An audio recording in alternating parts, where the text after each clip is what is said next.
V912 Max Sky Dancer 4-channel 2.4 gigahertz radio transmitter.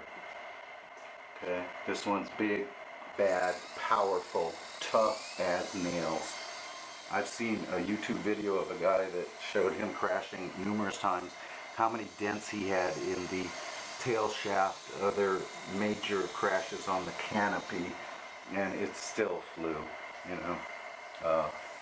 Fun factor, 5 out of 5 stars. Durability, I almost guarantee it, okay. These are not carbon fiber blades, they are plastic, so they will bend. They're very tough though, okay? And look at the size of that rotor blade.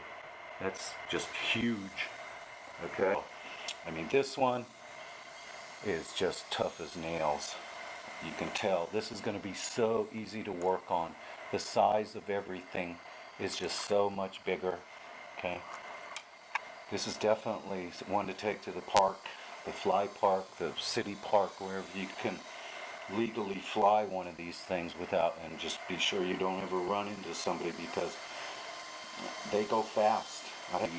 WL Toys V912 large size 19-inch from the tip of the nose to the tip of the tail rotor, okay, is an enthusiastic 2 thumbs up for fun and most likely durability. Okay, I've had 4 pretty serious crashes into the trees at medium speed already. Only got 1 dent. I thought one of them for sure would do some damage, and it didn't bend anything. The balance bar didn't get bent. Okay, nothing. It just, you know, after every little accident, you want to check your swash plate parts, the connectors to the fly bar. Make sure everything's there. Make sure, you know, everything is spinning the way it should. Okay, if there's vibration in the body, a lot of times it's just this clip has come loose. Okay, so it just snaps right on. Easy remove canopy. Without a doubt, this is going to be a heck of a lot of fun.